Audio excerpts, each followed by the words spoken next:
ने फिजिक्स में चैप्टर शुरू करा एटम परमाणु। परमाणु के बारे में हम पूरा का पूरा इसमें देखेंगे। सबसे पहले हम देखेंगे मॉडल्स के बारे में, ठीक है, कि किसने परमाणु के मॉडल दिए। तो सबसे पहले थॉमसन ने परमाणु का मॉडल दिया 1898 में।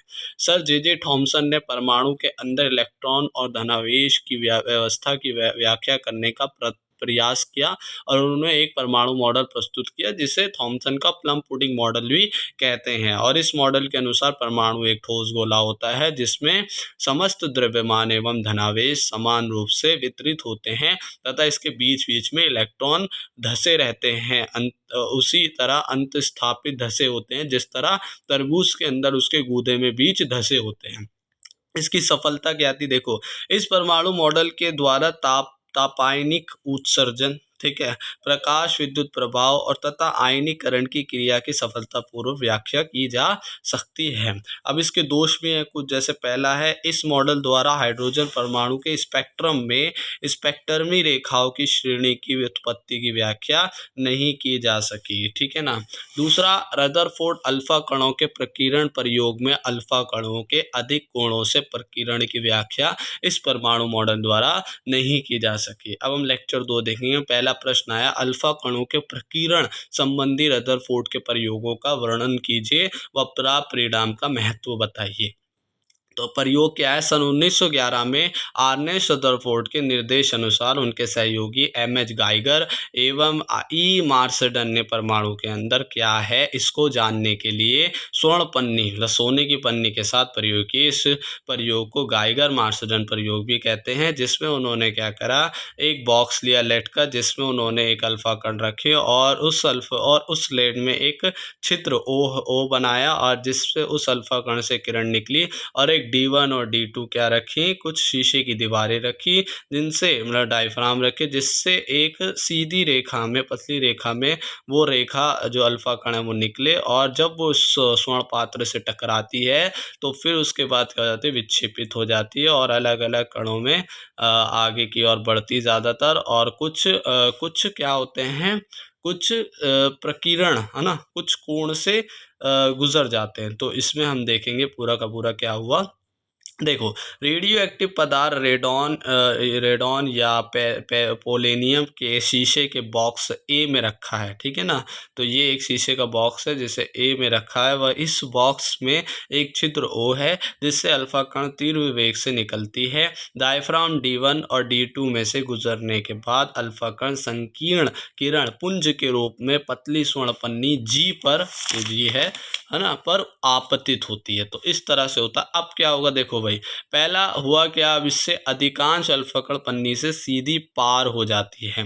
दूसरा, कुछ अल्फा कण छोटे कोण से विक्षेपित हो जाती है। तीसरा, कुछ अल्फा कण 90 डिग्री से अधिक कोण पर प्रकीर्णित हो जाती है। और चौथा, कुछ अल्फा कण वापस लौट जाती है ना, 1 डिग्री पर वापस लौट जाती है। अब इससे निष्कर्ष क्या निकाला उन्होंने, चूंकि देखो अधिकांश अल्फा कण पन्नी के पार कर सीधे निकल जाते हैं क्योंकि परमाणु का अधिकांश भाग खोखला होता है। दूसरा, धनावेशित अल्फा कण प्रक्षेपित होते हैं अतः परमाणु के अंदर धनावेशित कण होना चाहिए। तीसरा, कुछ अल्फा कण अधिक कोण से प्रकीर्णित होते हैं तथा कुछ अल्फा कण वापस लौट जाते हैं। यह तब संभव है जब संपूर्ण धनावेश एक ही स्थान पर केंद्रित हो। तो ये इन्होंने क्या निष्कर्ष निकाला। अब इसके दोष क्या थे, यह परमाणु मॉडल स्थायित्व की व्याख्या नहीं कर सका, ये परमाणु स्थायित्व है नहीं।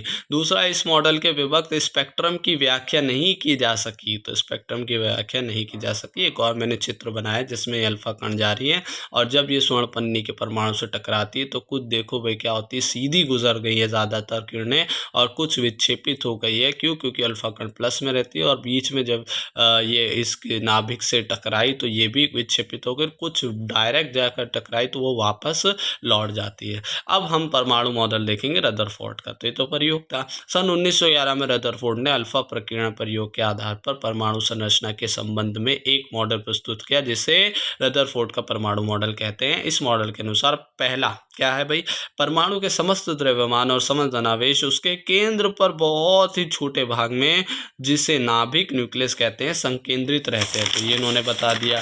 दूसरा, नाभिक का आकार 10 की घात -15 मीटर के क्रम का होता है, जो परमाणु के आकार 10 की घात -10 मीटर की तुलना में 10 की घात 5 गुना छोटा होता है। ठीक है ना, किसकी तुलना में? नाभिक परमाणु की तुलना में नाभिक इतना छोटा होता है। तीसरा, नाभिक के चारों ओर 10 की घात -10 मीटर त्रिज्या के खोखले गोले के चारों ओर इलेक्ट्रॉन वितरित रहते हैं। किसी भी परमाणु के समस्त समस्त इलेक्ट्रॉनों का कुल ऋणावेश नाभिक के धनावेश के बराबर होता है। इससे परमाणु विद्युत रूपेण उदासीन होता है।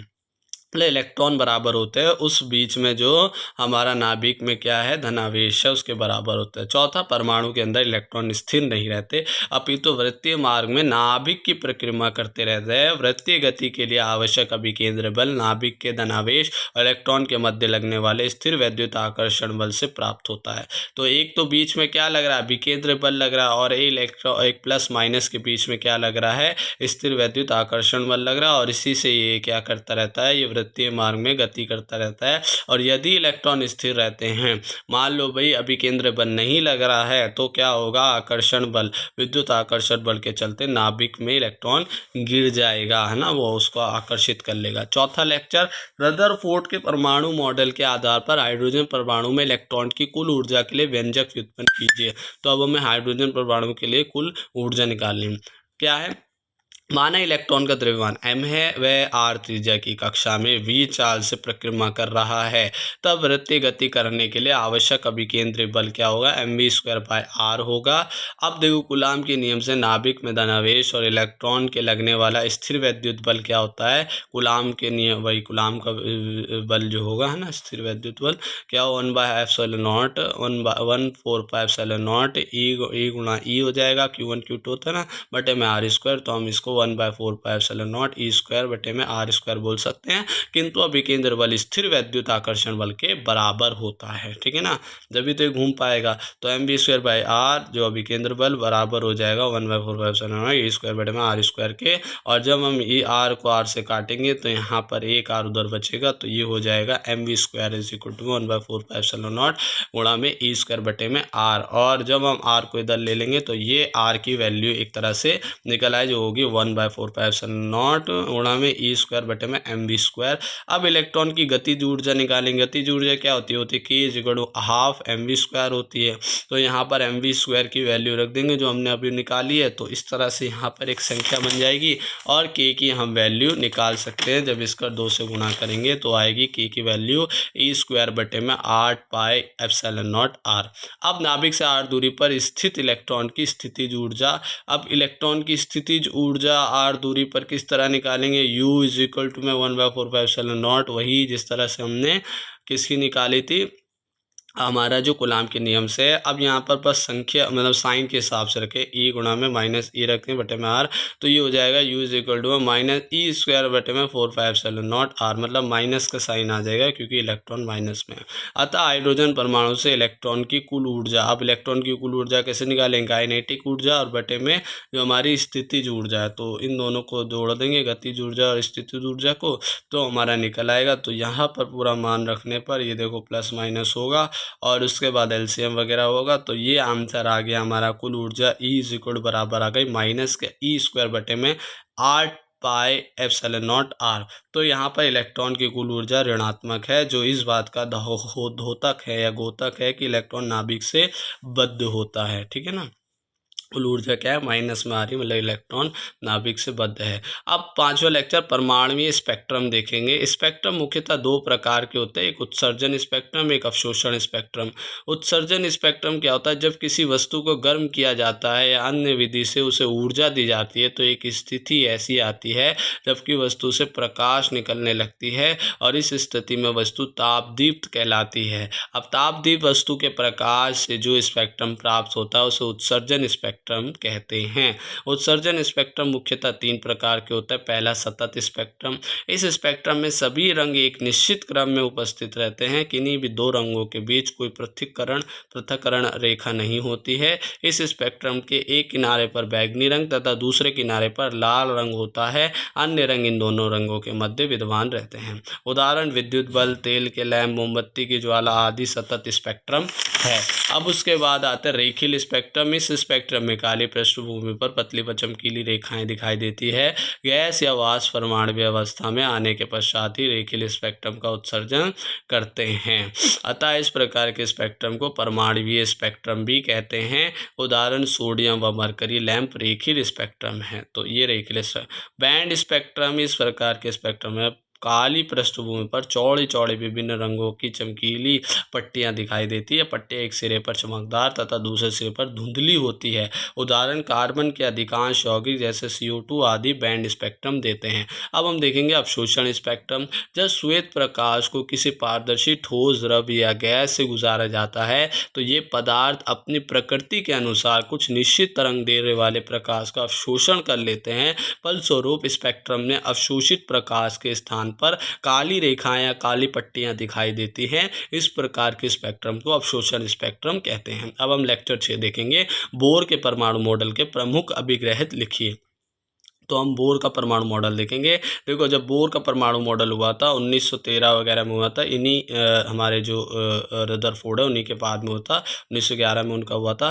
तो इन्होंने क्या बताया था कि पहला परमाणु का समस्त द्रव्यमान और समस्त धनावेश उसके नाभिक पर केंद्रित रहता है। तो ये तो उन्होंने बताया था, ठीक है ना। और दूसरी चीज़ क्या थी, इलेक्ट्रॉन और नाभिक के धनावेशों के मध्य लगने वाला आकर्षण व इलेक्ट्रॉन को वृत्ति गति करने के लिए आवश्यक अभिकेंद्र बल प्रदान करता है। तो भी उन्होंने बताया था।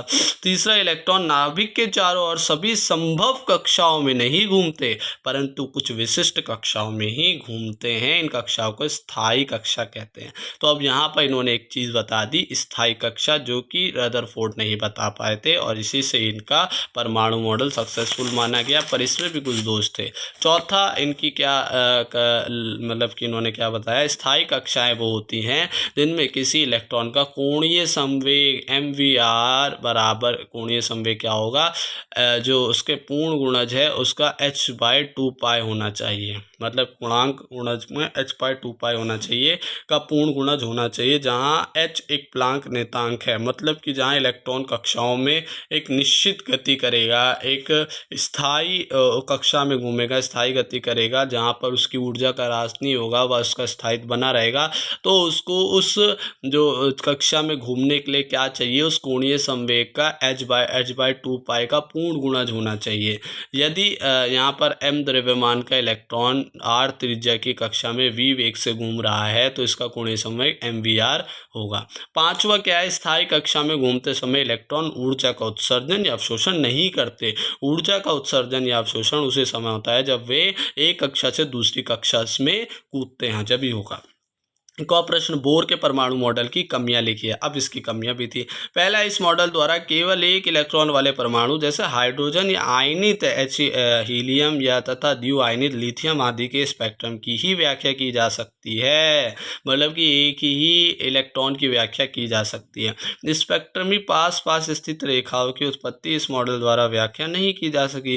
तीसरा, कुछ स्पेक्ट्रम रेखाओं की तीव्रता अधिक और कुछ की तीव्रता कम होती है। इस मॉडल से तथ्य की व्याख्या नहीं की जा सकी। चौथा, इस मॉडल द्वारा स्पेक्ट्रमी रेखाओं पर चुंबकीय क्षेत्र के प्रभाव की व्याख्या नहीं की जा सकी। पांचवा, इस मॉडल द्वारा प्राप्त रेडवर्क नियतांक का मान सदैव प्रायोगिक मान से भिन्न होता है। अब लेक्चर 7 है कि सिद्ध कीजिए कि एक परमाणु की NV कक्षा की त्रिज्या Rn² के अनुक्रमानुपाती होती है, जहां n मुख्य क्वांटम संख्या है। तो n² किसके समानुपाती है, हमें सिद्ध करना है, r के होती है। तो माना इलेक्ट्रॉन का द्रव्यमान m है, वह r त्रिज्या की NV कक्षा में v चाल से घूम रहा है, तब उसका कोणीय संवेग MVR होगा, ठीक है ना। अब बोर के अनुसार NV स्थायी कक्षा के इलेक्ट्रॉन का कोणीय संवेग h/2π का पूर्ण गुणज होना चाहिए, जहां h प्लांक नियतांक है। तो हम ये कह सकते हैं MVR बराबर क्या होगा, n गुणा में h/2π होगा। और जहां हम v की वैल्यू निकाले तो ये हो जाएगा NH/2π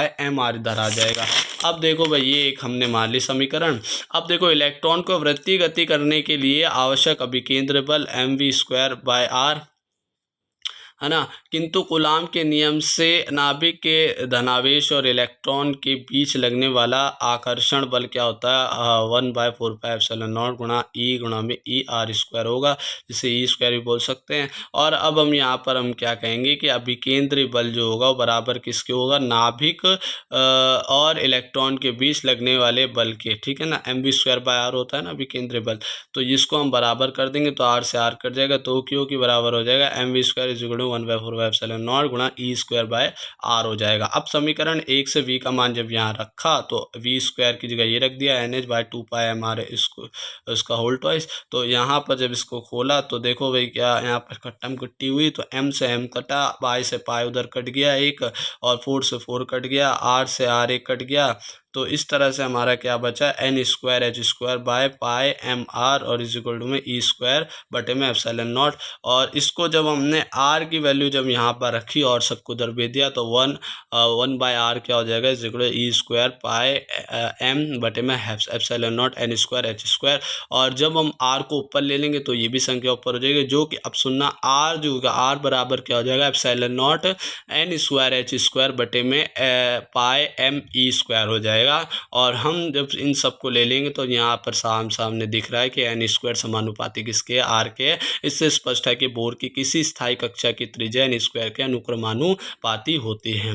लेक्चर 8 है स्थायी कक्षा में इलेक्ट्रॉन की ऊर्जा। अब स्थायी कक्षा में इलेक्ट्रॉन की ऊर्जा क्या होगी भाई बताओ। तो देखो, किसी स्थायी कक्षा में घूमते हुए इलेक्ट्रॉन की ऊर्जा आंशिक रूप से गतिज ऊर्जा तथा आंशिक रूप से स्थितिज ऊर्जा होती है। माना m द्रव्यमान का इलेक्ट्रॉन v वेग से गतिशील है, तब इलेक्ट्रॉन की गतिज ऊर्जा क्या होगी, k = 1/mv² होती है। इलेक्ट्रॉन को वृत्ताकार पथ में गति के लिए अभिकेंद्री बल कूलाम आकर्षण बल से प्राप्त होता है। तो ये कूलाम आकर्षण बल से प्राप्त होगा वृत्ताकार गति करने के लिए, जो कि बराबर होंगे दोनों। अब फिर से वही चीज़ हमने निकाल दी, तब क्या होगा भाई, तब देखो यहाँ पर mv² = 1/4πε0 गुणा में E²/r होता है। और हमें पता है कि k की वैल्यू क्या आती है, हाफ mv² होता है। mv² की जगह ये लिख दो भाई k के बराबर करके, तो इस तरह से E²/8πε0r हो जाएगा। यदि r त्रिज्या के कक्षा में परिक्रमा कर रहे इलेक्ट्रॉन की स्थितिज ऊर्जा u = 1/4πε0 गुणा e - e हो जाएगा, तो माइनस का E²/4πε0 हो जाएगा। वही जो हमने पहले वही कुल ऊर्जा वाला निकाला था, उसी तरह से अभी हम यहाँ पर प्लस कर देंगे, तो हमारा जो आंसर है वो कुल ऊर्जा आ जाएगा वही जो पहले आया था, E में माइनस का E²/8πε0r। अब यहाँ पर r उधर ले लेंगे तो ये हो जाएगा ε0n²h²/πme², जो कि हम पहले भी निकाल चुके हैं। मतलब यहाँ पर हाँ, ये तो r की वैल्यू यहाँ रखने पर अट्टम किट्टी होगी।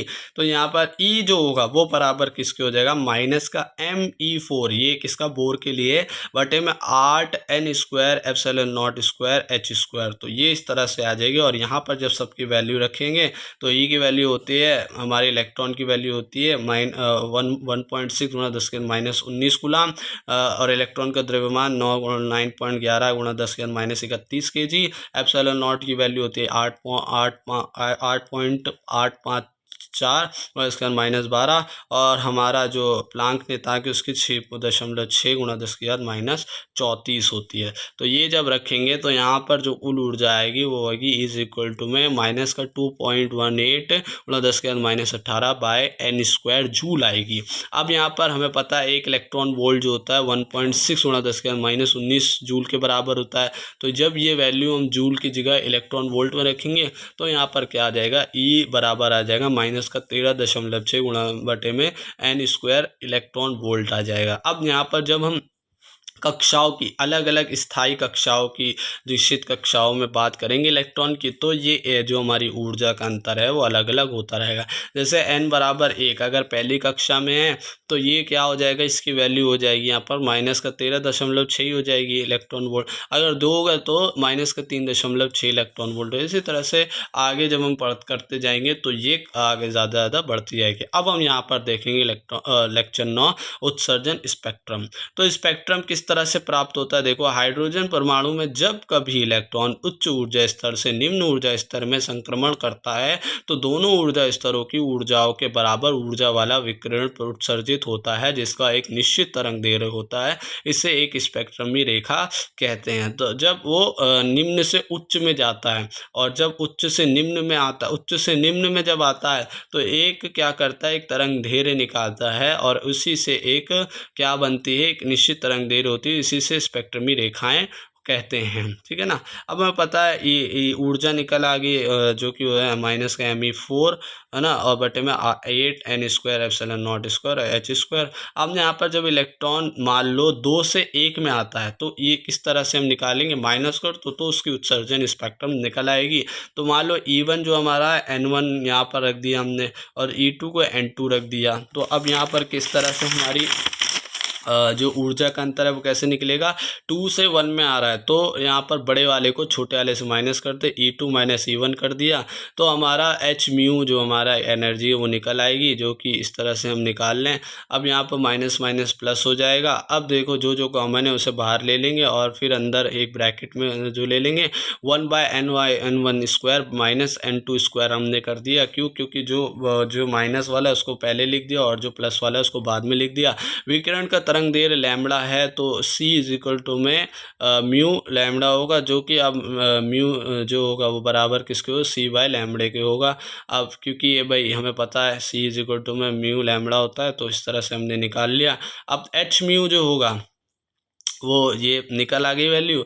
अब म्यू की जगह हमने C/λ लिख दिया। अब हमें पता है 1/λ जो तरंग दैर्घ्य होगा वो किसके बराबर हम कर देंगे, H को उधर भेज दिया, C को उधर भेज दिया तो ये हो जाएगा Me4 बटे में 8ε0² H³ हो जाएगा और C और ब्रैकेट में हमारा 1/N1² और माइनस का N2² चल रहा है। और जब हम इसको जो है ना पूरा स्थिरांक मार के R कर देंगे तो ये 1/λ जो हो जाएगा R का होल क्या हो जाएगा 1/N1 माइनस का N1/N2 हो जाएगा। और यहाँ पर N1 N2 की क्या वैल्यू है, N2 मतलब जहाँ से इलेक्ट्रॉन आ रहा है और N1 जहाँ पर आ रहा है। ठीक है ना, जहाँ से आ रहा है जहाँ पर आ रहा है, इस तरह से हम इसको रखेंगे। और R की वैल्यू जो होती है रीडबर्ग स्थिरांक है जो कि होगा 1.097 गुणा 10⁷ मीटर इनवर्स। तो इस तरह से हमने वैल्यू निकाली और हम अलग अलग ऊर्जा क्रम के लिए निकाल सकते हैं। और जो कि साइंटिस्ट ने जो उत्सर्जन स्पेक्ट्रम निकाला है वो 5 हैं, है ना। जैसे कि ये सब हाइड्रोजन परमाणु के ही लिए हैं, जब हम उसको एक पूरे उसमें देखते हैं कुल हाइड्रोजन। अब यहाँ पे इलेक्ट्रॉन का ऊर्जा क्रम देखो किस तरह से है। अगर भाई इलेक्ट्रॉन 1 में है तो उसका जो ऊर्जा है वो होगी -13.6 इलेक्ट्रॉन वोल्ट। 2 में है तो वो होगी -3.4 इलेक्ट्रॉन वोल्ट। 3 में है तो -1.51 इलेक्ट्रॉन वोल्ट। इस तरह से हमने पूरी श्रेणी बनाई है ना। अगर वो अनंत में है तो उसकी इलेक्ट्रॉन जो होगी वो 0 हो जाएगी। क्यों, क्योंकि -13.6/N² होता है तो N होता है, N² होता है। तो जब हम इसको यहाँ रखेंगे तो जो हमारा मतलब कि अनंत को रखेंगे तो अनंत को जिससे भी डिवाइड करते तो 0 ही आता है, तो 0 आ जाएगा। तो इस तरह से अब हम देखेंगे 5 श्रेणियाँ। सबसे पहले अगर भाई कहीं से भी इलेक्ट्रॉन मतलब कि 2 से 3 से 4 से 5 से 6 से 7 से अनंत से आ रहा एक पर, तो वो होगी क्या, लाइमन श्रेणी। और अगर भाई कहीं से इलेक्ट्रॉन 2 पर आ रहा है ना, 2 इस जो स्थायी कक्षा उस पर आ रहा है 3 से 4 से 5 से 6 7 से, तो उसको हम कहेंगे बामर श्रेणी। अगर भाई 3 पर आ रहा है तो उसे पाषाण, अगर 4 पर आ रहा है ब्रैकेट, और अगर 5 पर आ रहा है तो हुंड या फुंड श्रेणी कहते हैं, फुंड श्रेणी। तो इस तरह से हमने ये 5 श्रेणियाँ देखी है और इनके और बहुत सारे काम हैं जो कि हम आगे अभी क्वेश्चन इनके करेंगे।